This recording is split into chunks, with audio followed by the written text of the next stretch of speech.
about my history. I was working on my. Bạn nói là bạn sinh ra tại Việt Nam nhưng lúc số tuổi bạn qua Mỹ, cho nên tiếng Việt của bạn không tốt, mong mọi người thông cảm, nhưng mọi người cũng có thể đặt câu hỏi cho bạn. Và bạn muốn bạn rất là cảm ơn mọi người vì mọi người đã có cho bạn cái cơ hội để có thể ngồi đây ngày hôm nay để bạn chia sẻ rằng là KW Việt Nam đã thay đổi cuộc đời của bạn như thế nào. Yes. Thay đổi rất là lớn. I went to grad school to study for my PhD in business psychology. So I had a set path for me where I wanted to go in life.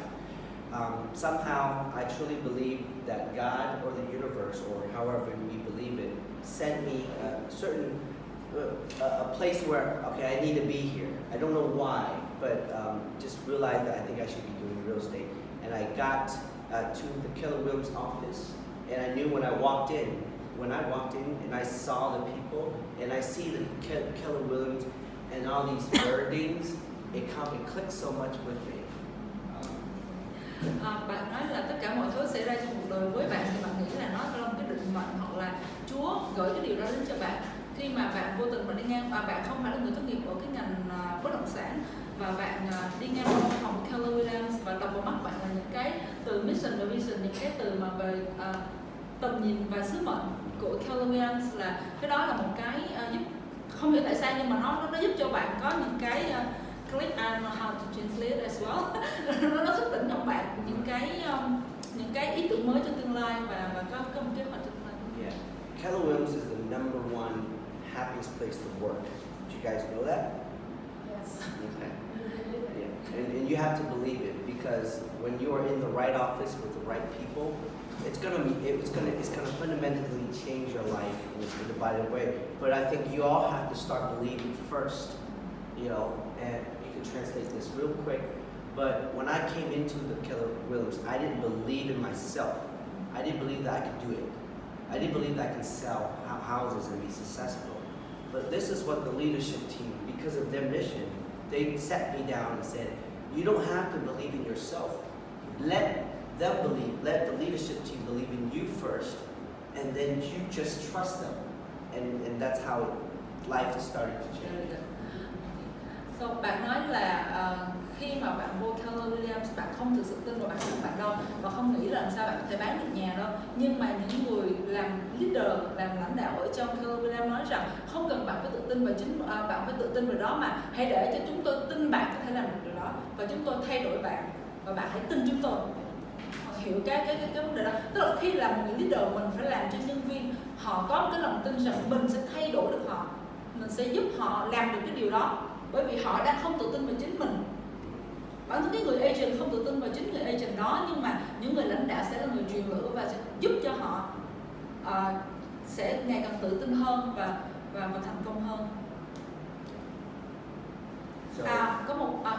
Có một cái ý bạn nói rất là hay từ khúc trước, đó là có những điều mà bạn thấy khi mà mình được đặt vô đúng một cái nơi mình thuộc về nó, thì mình sẽ cống hiến được và sẽ thành công. Real estate is not for everybody. I don't know how the numbers are in Vietnam, but in the United States, 87% of real estate agents fail. Okay? 87% of real estate agents fail. Bạn xin lỗi. Lúc trước bạn cũng có nói là KW Việt Nam là một cái nơi bạn nghĩ là số 1 để làm việc. Vui nhất. Rất là vui. Và rất là nơi vui nhất để làm việc. Và ở tại Mỹ thì 87% những cái công ty thuộc lĩnh vực bất động sản không thành công. Nhưng mà KW Việt Nam là số 1. Cái 87% đó là người agent. So when they come in, just 100 người, 87 người sẽ fail. Okay? But if you are the rest, 13 hay là 20% đó, you're gonna make 80% of the income. You see the difference? This is what I meant by it's going to change your life, but it's going to take a lot of hard work. And sometimes people come in, they see successful real estate agent driving nice fancy cars, and they're like, I want that person. I want to be that person. Then the first year they don't make money. Real estate agents don't make money their first year. In the States, our first year we make $12,000, which is on average, that's not good. $12,000 in the United States is not good. Và nói là trong cái lĩnh vực những người mà làm agent của bất động sản thì 87 người là không thành công, nhưng mà 13 cho tới 20% còn lại á, khi họ thành công thì những người đó lại là người tạo nên 80% lợi nhuận cho cái ngành bất động sản. Và đôi khi có những người họ mới với ngành bất động sản, họ nhìn thấy những người rất là thành công và giàu sang đi những cái xe rất là sang trọng, và họ muốn là tôi muốn được như anh ấy, tôi muốn được như anh ấy, nhưng mà thực sự là cái năm đầu tiên họ không thành công, thậm chí họ chỉ kiếm được có 20.000 đô cho cái năm đó thôi. 20.000 đô ở Mỹ mà bạn so với 12 tháng như vậy, một tháng chỉ có hơn 1.000 đô, it's not enough, nó không đủ cho để họ sống luôn. Nhưng mà cái câu chuyện đằng sau đó thì bạn chưa tiếp tục. First year agent make, it's a good thing if they make 2 transactions to two home sales. Okay, so but here's the thing: once you pass your first year, people start knowing you. Then you pass your second year. They call in the state they call it a snowball effect. So basically, if you guys can imagine here, rolling down a snowball, it starts so small, but it accumulates into something big down the hill. By the time it hits down the hill, it's humongous. And we think that usually happens in 3rd or 4th year into the real estate business. So sometimes being success is about staying in the game to year 2, year 3, year 4. Year 5, year 6, you're making a lot of money where people are calling you for business. You don't have to lead gen, right? You don't have to reach out to people. Now my phone blows up a little bit. They call me because they know Timmy. Tim, I saw you live at KW Việt Nam. Do you know any real estate market tips in Vietnam? That's what I'm generating because people know me. Okay? So it happens when you stay in the game. Bạn nói là ở cái năm đầu tiên thì nếu như mình không kiên nhẫn thì mình sẽ thấy nó là một năm thất bại. Nhưng bắt đầu từ năm thứ 2, thứ 3 trở đi thì người ta đã biết nhiều hơn đến bạn, và người ta cứ như vậy người ta gọi liên tục gọi điện cho mình. Thì vấn đề là mình phải kiên nhẫn và mình chơi cuộc chơi này cho tới phút cuối. Thì tới năm thứ 6, thứ 7 thì mình đã bắt đầu kiếm rất là nhiều tiền. Do you want me to go over my lead generation, the way I lead generate? Yeah. I don't know how. When I talk to the leadership team, it seems like there are 3 main ways you guys get business. It's online marketing, referral, and what's the other one? I'm sorry? Call center? Okay, call center. So forgive me, I'm very different, but your referral should be the number 1 focus of you as an individual. Because why? Referral, and we talk about referrals in your friends, okay? You can do something about it. You can make an impact on that. Because call center, you don't know who's calling in, right? When you market it out, you don't know who's calling in. Referral center, is where you can make an impact. And I was talking to the leadership earlier. I'm assuming a lot of the leadership team or even the agents are college educated students. So what do you mean by referral?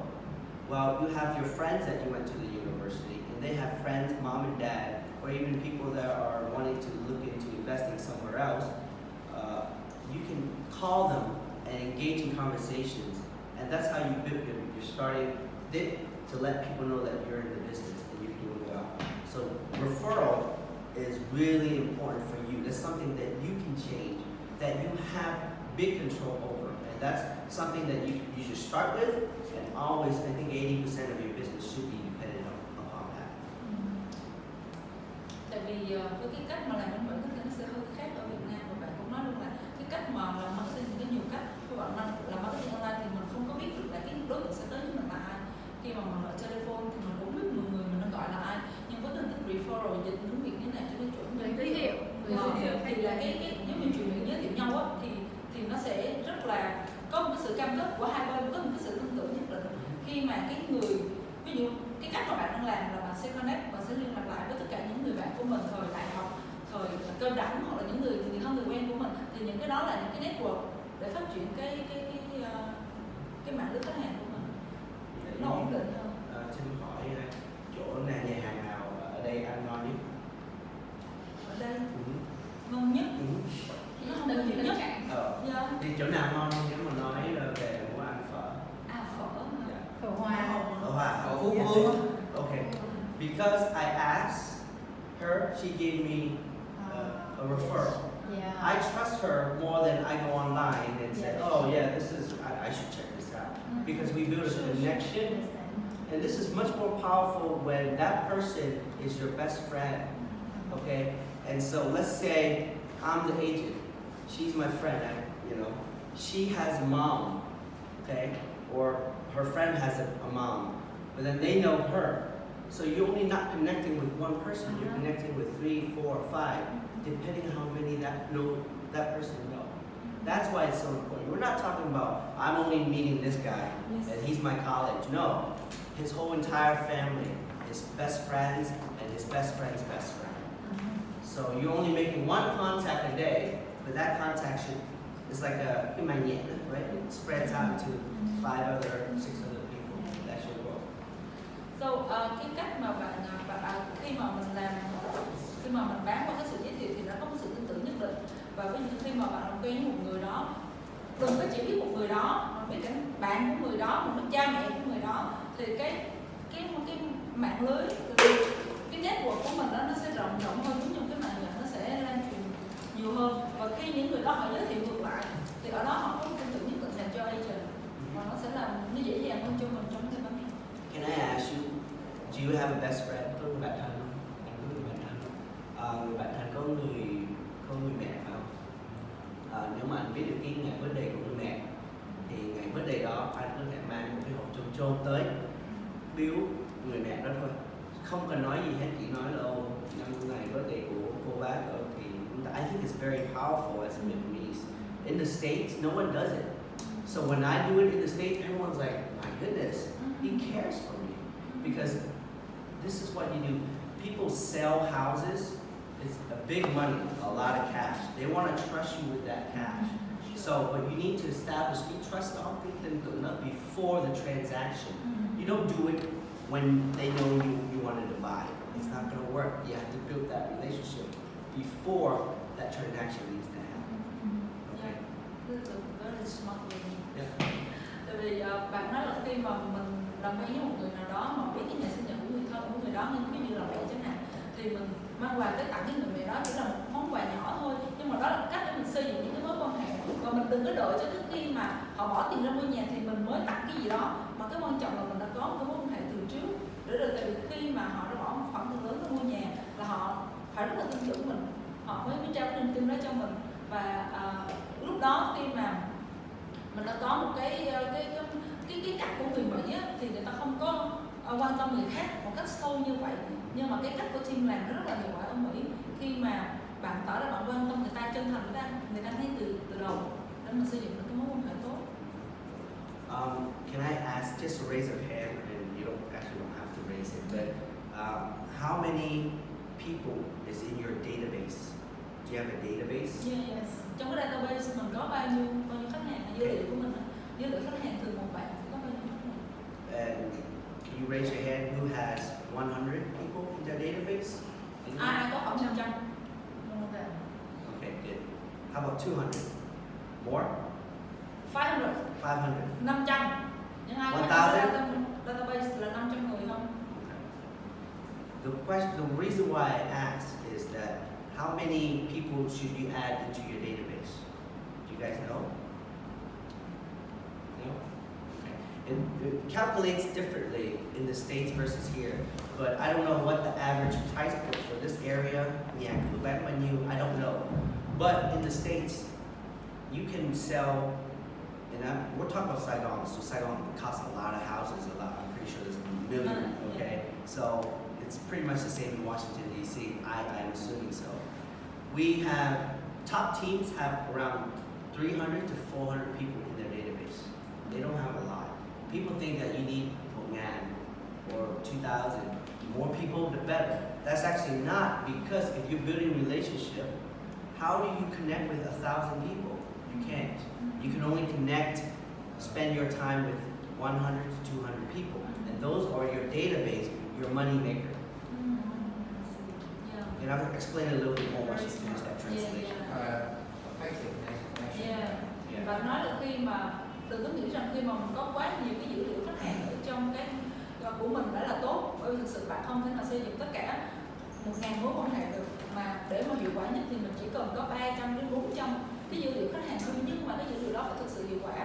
và nó sẽ là những mối quan hệ thực sự, thì họ sẽ là người hỗ trợ mình trong cái chuyện sẽ là khách hàng tiềm năng thực sự của mình, thay vì mình phải có cả ngàn nhưng mà không hiệu quả. Bây giờ Tim nói ví dụ nha, Tim có 100 người trong cái database, trong 100 người đó 50 người là mình giống như mình quen, mình nói là ok mình đang ở làm real estate, thì bạn bè với nhau không có quen cho lắm thì cái đó là 50.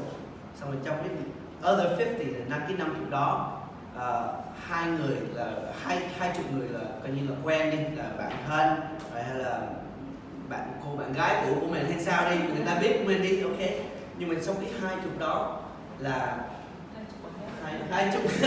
20 người đi, they are the one that's going to care for you the most. So you should spend in that database 100 người đó, you take care of them, yes, but you also spend more time than usual with that 20. You know, so every day you have lunch, you should have lunch with at least one person. Trong 20 một tháng đi, you should have one with that 20 people, okay? And then đi ăn lunch hay là đi chơi với người khác thì later on that's okay, but focus on that 20, because that 20 is, like I said, 20 người đó, they have mom and dad. They're the one that's going to be selling much more, okay? Ví dụ như trong cái dữ liệu khách hàng mình có 100 người, nhưng mà chỉ có 50 người đó, có cái 50 người là cái mối quan hệ nó cũng thường thường thôi, nó không phải là quá sâu, nhưng mà có 20 người mà mình nghĩ là họ thực sự tiềm năng thì mình nên bỏ thời gian cho họ. Ví dụ như là mỗi một bữa trưa bạn mời một người đi ăn trưa, và như vậy là bạn build được cái mối quan hệ. Yeah. So this is my legend. I think you should write this down if you can. 100 people. I do 3 things: call, by phone, notes, write notes, and pop bys. And that means I stop by their home to see them, okay? Or have lunch. So I do this pop by, as long as I'm physically seeing them, okay? So calls, notes, and pop bys. Với 20 người đó thì bạn trực tiếp đi gặp, bạn trực tiếp có buổi ăn trưa và gọi điện thoại 100 người. Because God phone won't take long. Bạn áp dụng cho 3 biện pháp.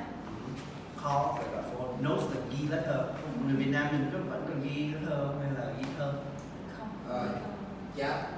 Chatting on Facebook. Chatting. Nhưng mà bây giờ nhưng mà thơ nó vẫn gửi tới không? Yes. Nhưng mà Thư email. thư gửi. Tay đúng không? Với bằng tay. Email tay không? Phải có luxury quá.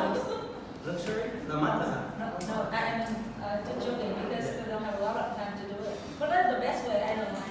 Because that is so hard to carry, right? So, tại vì lá thư bây giờ là bên Mỹ á, là nhiều người nó marketing lắm, cho nên người ta mở thơ á, người ta không có cần đọc, người ta được bỏ, là nhiều lần người có cái bill người ta trả về, cái đó là tiền nước phải không? Nhưng mà nếu mà có một cái lá thư handwritten note, exactly, from someone they know, 100% I guarantee you they'll open it. And in your notes, this is what I write. I write 3 sentences. Hi, how are you? It was great meeting you last time. It was great chatting with you. If there's anything you need regarding real estate, please let me know, and I attach my business card along with it. Simple. It takes me less than 5 minutes to write. Put a stamp and send it out. So, but when the person receives it, they don't care what you write on the letter, although you should appreciate it. But what they care is you are thinking about them. Okay, that's very powerful to me. Và một cái cách cực kỳ hiệu quả mà bạn nên làm đó là bằng viết thư tay. Cảm ơn những người đã cho bạn gặp hoặc là đã hỗ trợ bạn những cái giao dịch nào đó. Thì đó là cách cực kỳ hiệu quả đối với bạn, bởi vì thực ra ở Mỹ á, có một ngày người ta nhận rất là nhiều bill tiền điện, tiền nước, tiền báo, everything đấy. Cái chồng báo, cái chồng thư như vậy thì thường người ta sẽ không có đọc, nhưng mà với những cái thư tay nó rất là đặc biệt thì thế nào là bạn đảm bảo là 100% người ta sẽ mở cái thư đó ra, và bạn cũng không cần phải viết gì nhiều, bạn chỉ viết có 3 câu thôi, đó là bạn có khỏe không, cảm ơn, right, và xin chào hả? Ask for business. You ask if there's anything I can do to help you. Don't have to talk about real estate. But anything I can help you, please let me know. Here's my business card. Và bạn hỏi là có cần bạn hỗ trợ gì nữa không, và có gắn kèm cái danh thiếp của bạn trên cái thư đó. Và cái quan trọng không phải là cái nội dung thư là gì, mà quan trọng là cái người nhận họ cảm nhận được cái sự quan tâm của mình dành cho họ, mà thực sự thích care cái người đó. So once I write the notes, I call. So calls from Popeye. I call them and say, hey, did you happen to receive my note? That's my one call. Okay.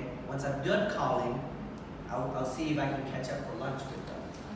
So that's my Popeye. Và sau đó bạn sẽ gọi, bạn xác nhận với họ là họ có nhận được cái thư của bạn hay không. Và sau đó bước tiếp theo nữa là bạn sẽ hẹn họ đi ăn trưa. Đó là 3 bước mà bạn hay làm. But that you have to follow up. That means you don't just write, and I learned this a mistake. Follow up. You write the note, that's fine, it's very good, but it's 10 times more powerful when you call them again. And then when you call them, you schedule them a lunch within and it doesn't have to be tomorrow, it could be next week, 3 weeks, but they're thinking in their head like, oh wow, Tim, you're thinking about me. Oh, Tim is in real estate, I got the card. You have what they call you're on their mind. Your database is you are putting a marketing stamp on them, and they're walking around like, oh yeah, oh Tim just wrote me a card. He's really good. He's a great agent. Right? So within the next 2 weeks, 1 month, you're walking around with a free marketing person that's talking to you, that's talking to everybody in the database. It's all right. So what I said is basically, once you follow up with them, it's not only a one-day thing. Like for the whole 3 weeks, they're thinking about you, or they know that you're in real estate. That's free marketing. Rồi cái cách đó cũng là cách làm marketing hiệu quả khi mà sau khi cái người đó họ nhận cái thư của mình thì ít nhất trong 3 tuần sau họ cũng còn nhớ đến bạn. Và khi mà như bạn có nói là bạn gọi và hẹn người ta, không nhất thiết là mình sẽ hẹn người ta ngay lập tức sẽ có buổi ăn trưa, có thể là sau đó vài tuần chẳng hạn, nhưng mà rồi mình gọi lại, mình nhắc người ta nữa. Đó là cái cách mình làm marketing, và mình làm cho cái hình ảnh của mình ở trong người đó nó động hơn, và người ta sẽ không quên được mình. There is a system called the Brian Buffini program. It implements the whole thing. It's a system. I don't make this up. I follow what millionaires and top agents in my office do. Millionaires, by the way, we have around 6 millionaires in our office. Okay, they are walking around with like shorts, and all they do is coffee and hang out with their friends. And they're not lying, because I met coffee at them, and then the millionaires next day, and they're like, hey, this is my buddy. Every single day they have coffee, and that's their business. That's how they make money. Okay, not answering your email. Okay. Yes, but 6 million in the total of less than 200 people. Less than oh yeah. I mean, so effective. oh yeah. Yeah. Oh, and this millionaire. We're talking about high-profile agents, other agents. I haven't included them yet. Yeah. And they're making over 6 figures. How do you know what over 6 figures is? That's kind of like almost a minimum. If you apply it you believe in the system, okay? Yeah. For 3 years, 4 years, when you say, I think I'm gonna make $100,000 if I stick with this system for 3 years. Can you do it? Bạn nói đó là những cái cách mà bạn thực ra bạn cũng không hẳn là nghĩ ra đầu tiên những cái chi thức đó, mà bạn hoàn toàn follow theo cái model của những người đi trước bạn. Và trong cái văn phòng của bạn có khoảng 200 người, thì dưới 200 người thì có 6 triệu phú là triệu phú mua bất động sản. Còn công việc của những người đó là hàng ngày uống cà phê, một tuần sọc là uống cà phê. Với chúng ta gần 200 thì chúng ta cũng cần có 6 triệu phú mới đơn giản. Và những mối quan hệ đó là cái việc thực sự, bạn không có nói đó là công việc thực sự của những người triệu phú bất động sản. Nhưng mà cái quan trọng là sau những cuộc cà phê đó họ thiết lập được nhiều mối quan hệ, và cái quan trọng là bạn nói mình phải tin là cái mô hình mà mình đang theo á, cái cách mà mình đang làm á, mình phải kiên trì theo đuổi nó ít nhất là 3 năm. It's all mindset. So when you walk into a lot of new agents, they're not going to last long. I mean, this is just the way it is. In our business, it's about more. You can come in without a degree, that's fine. You can come in and then you're going to walk back out. But if you come in with the right mindset and say, I'm committed for the next 3 years, I'm going to write notes, calls, and Popeyes, because millionaires do it, okay, you stick with it. Don't ask people that are not productive and say, what are you doing to make money? And then they're going to tell you, oh yeah, I just have this new client that I bought online. But ask them, are they producing? Are they making lots of money? they're not, don't listen to them. You know, listen to the people that have already done it and established it. And there's a system. Fortunate for us, the millionaires are, it's crazy, but they're good people. They're such good people. They share everything. That's how I know their system. And their marketing stuff, they give it to me and say, do you need help with it? That's true. Một cái điều may mắn ở trong cái bộ máy mà cái nơi mà bạn đang làm việc đó, là tất cả những người triệu phú họ là người cực kỳ thực tế và sẵn sàng chia sẻ tất cả những cái mô hình, tất cả những cách thức làm marketing cho những người mới. Và bạn nói là đối với những người agent mới không phải ai cũng có đủ kiên nhẫn để ở lại với mình. Họ có thể chỉ ghé qua một cái rồi họ không đủ kiên nhẫn họ lại đi. Thì cái quan trọng là mình phải ít nhất mình cũng phải kiên nhẫn 3 năm để mà cho người ta có cơ hội để làm, và không chỉ là cái chuyện là nếu như thực sự người ta làm không hiệu quả, so keep them out, right? Right? I don't say kick them out. They're gonna walk out themselves. Với những bạn mà không đủ kiên nhẫn và không làm cảm thấy là không hiệu quả thì thế nào họ cũng sẽ ra đi. Nhưng mà những người ở lại sẽ là những người tôn quý. Because it's too hard, you know. And I don't know if it's, are you all 100% commission here? Tất cả những người đó có ai thực sự cảm thấy là mình cam kết 100% KW Việt Nam? Yeah, it's KW. So you guys don't know this yet because KW is now a technology firm. You guys know. There's an app. I have a phone called Kelly. It's not active in Vietnam yet because I checked, it doesn't work. But it's an artificial intelligence app. That's a game changer already. So it is, if you guys have been to Bay Camp, you basically have all the information of real estate in the palm of your hand. I don't have it yet built here in Vietnam. I mean, they don't have it yet built here, which is so unfortunate. But it's gonna happen because they know that you guys are here. So once you have that, man, that's a game changer already. So you just gotta be in the game because as years go by, these artificial intelligence becomes much smarter, and it's going to help you help your clients, your database to sell homes. Can you write down the name of it? Kelly? KW Việt Nam thì luôn luôn đi đầu trên thế giới về các app, các công nghệ, các hệ thống để làm sao là áp dụng cho bất động sản. Như là Tim cũng vừa nói là có cái hệ thống Keller là tất cả mọi thông tin bất động sản và tất cả quản lý nằm ở trên đó hết. Thì hiện tại thì cái app đó đang rất là thông dụng ở Mỹ và Canada, nhưng mà chưa có phiên bản tiếng Việt. Thì bởi vì KW Việt Nam luôn luôn là số 1 đầu tư về vấn đề là các công nghệ technology và những cái hệ thống mới trong cái ngành bất động sản. And even for the events, they have a lot of apps, right? Yeah. Very effective. I just ngay cả chỉ cần nói là các sự kiện thôi. Vô cùng nhiều app và cái này phải nhắc hàng ngày rất là tiện. I mean, so Kelly Williams Realty has their own app, right? Yeah. You guys have that? You guys use it? I hope It's so.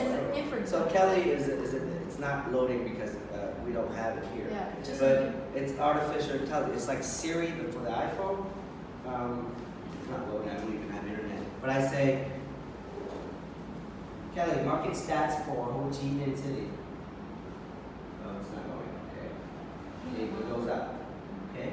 So, but it doesn't pull up right now because there's no stats up. So this is, but right now this is in its infant stage. So as you think of artificial intelligence, it's just a little baby right now. It doesn't know. It's kind of almost stupid.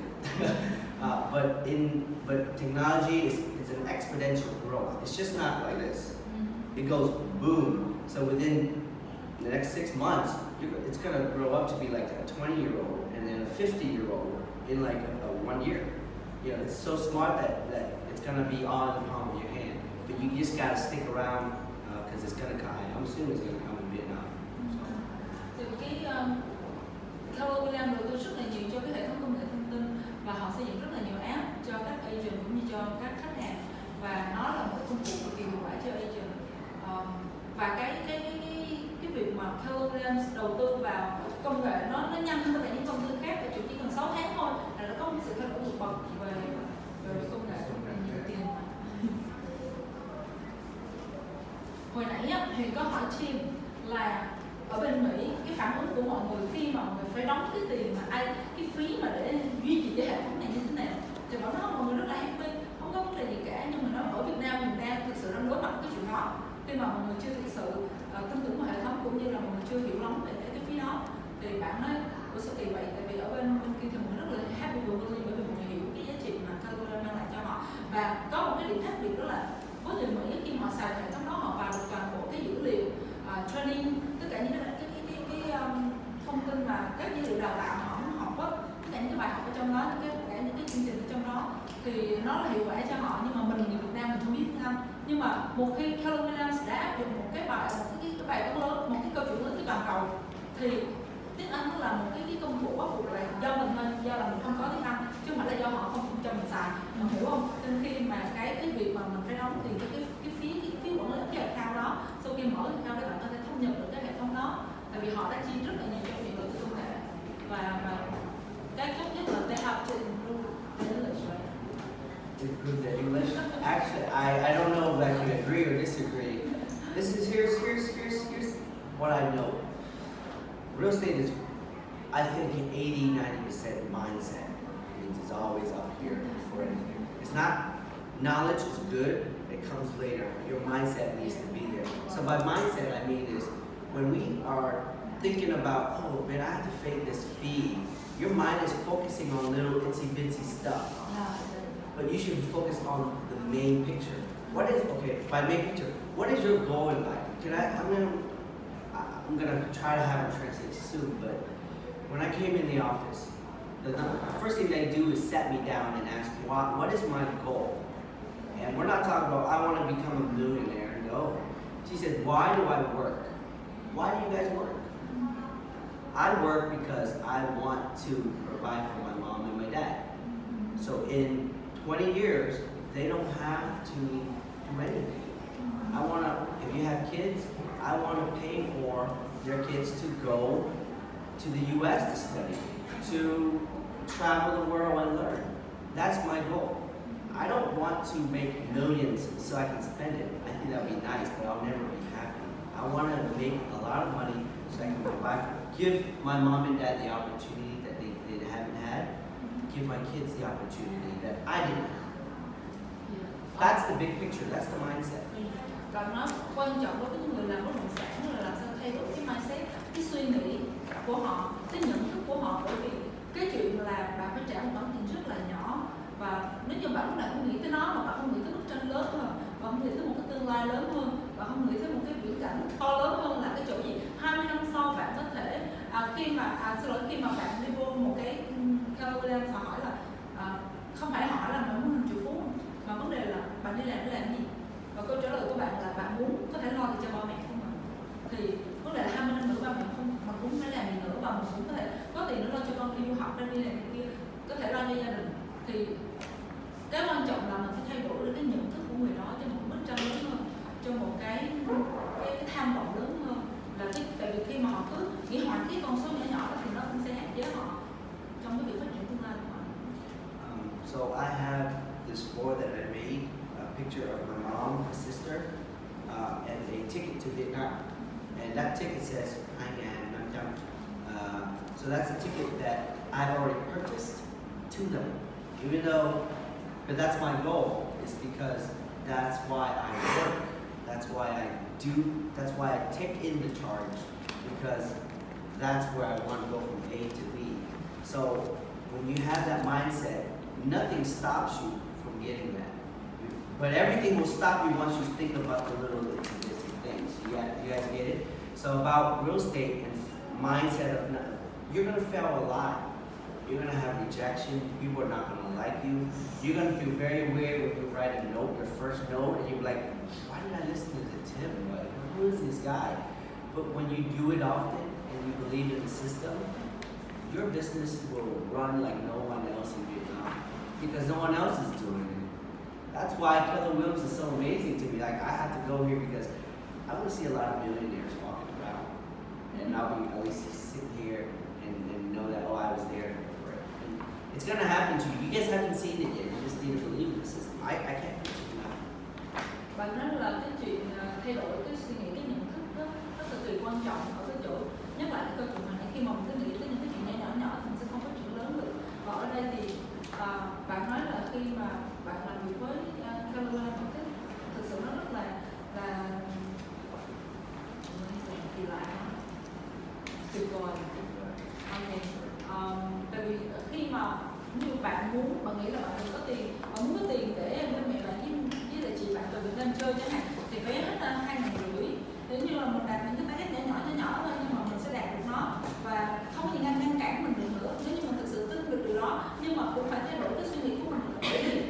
mình sẽ phải làm những điều mà mình cảm thấy rất là kỳ lạ, ví dụ như mình viết những cái tờ nốt nhỏ nhỏ gửi cho người này người kia mà mình không quen, mình sẽ cảm thấy không quen, mình sẽ cảm thấy là gượng gạo.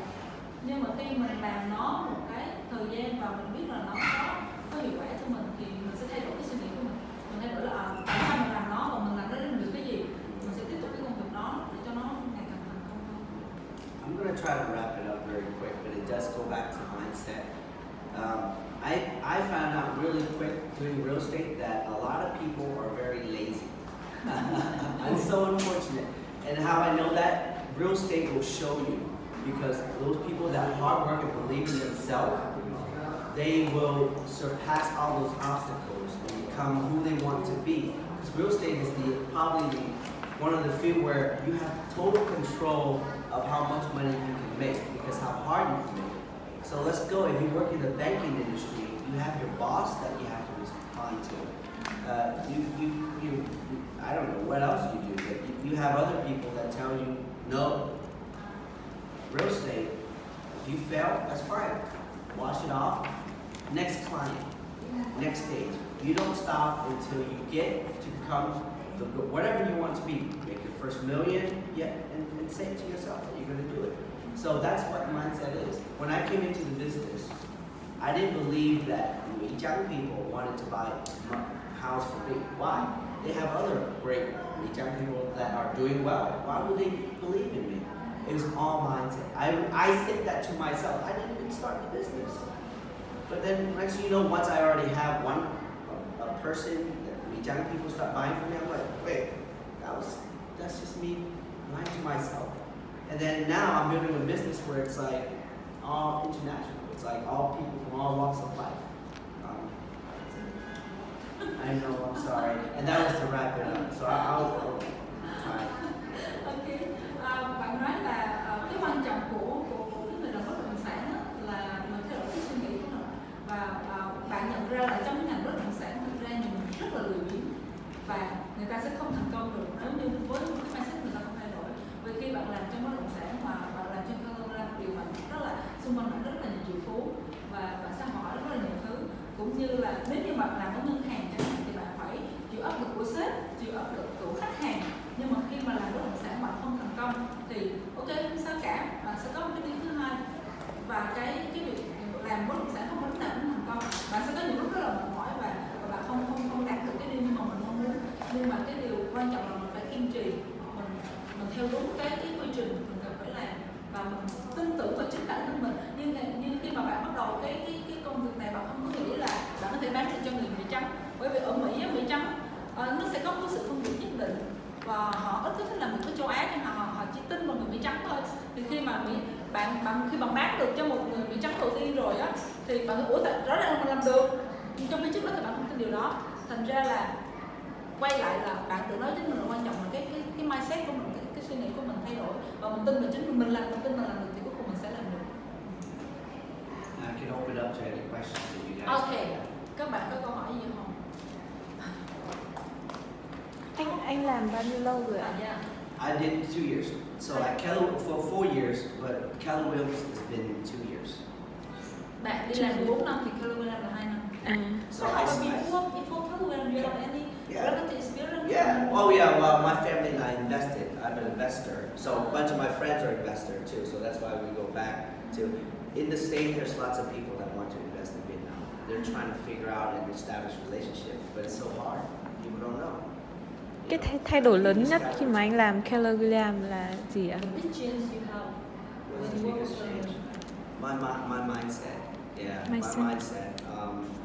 It's about when you work with a lot of people that are like always gung ho, like they just like nonstop. You just kind of match up their intensity, you know. So they push you to be better. So, and I hope that this establishes. It seems like you guys have great leadership team here to push you some more.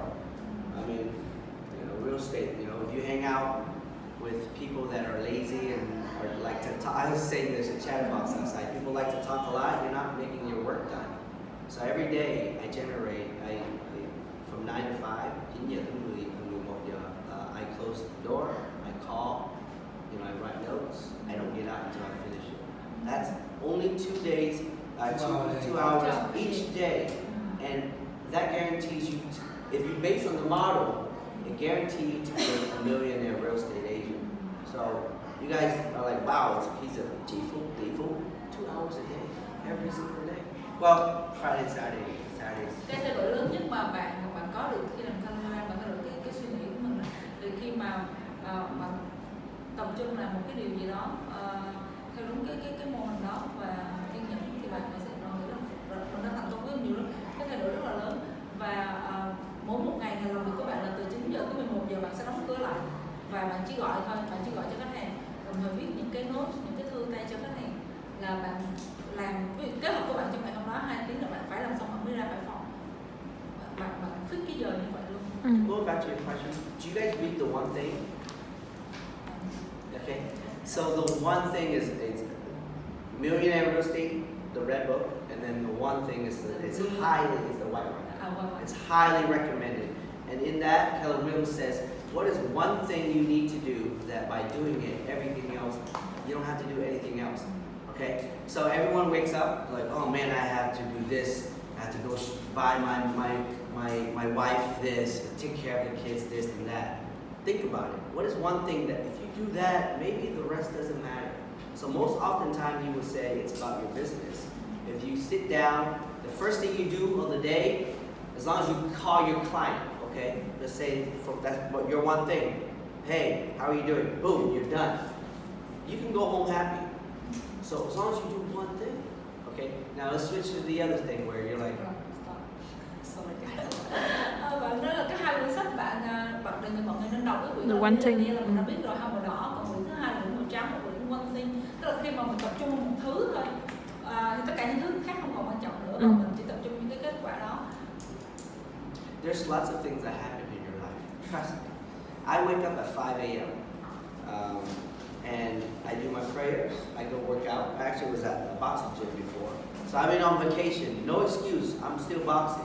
So once I'm done, I have coffee with my friends, talk to my loved ones, and then 9 to 5 I lead jet.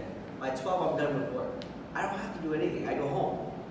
That's my business schedule. So I mean, when I have to do anything is lunch and hang out with friends, right? So, but when I get my one thing done in the morning, everything else is just relaxed because you already finished work. Bạn nói là hãy tin bạn đi, cứ theo đúng mô hình đó là mình sẽ thành công. Khi mà một ngày làm việc của bạn là 5 giờ sáng bạn dậy, bạn sẽ đi tập thể dục, bạn sẽ đi tập boxing hoặc là gym. Cho dù bất cứ là bạn ở đâu, ngay cả như ở đây bạn đang đi vacation, đi nghỉ, bạn vẫn phải theo đúng cái lịch trình của mình và sau đó nói chuyện với người yêu hả? Loved ones like family, mom and dad. Yeah. I'm sorry. Và bạn phải tiếp tục công việc hàng ngày của mình một cách đều đặn và rất tập trung, và sau đó ví dụ như sau cái giờ 9 giờ là những cái việc khác mình sẽ từ từ mình relax, mình thoải mái mình làm, nhưng mà khi tập trung một điều gì đó là phải thực sự tập trung theo đúng cái mô hình đó và theo đúng cái concept của mình đang làm. Next. Sau 2 năm thì bạn có bao nhiêu danh sách khách hàng và có Right now I have on my database is 189. So 189 that I like customer.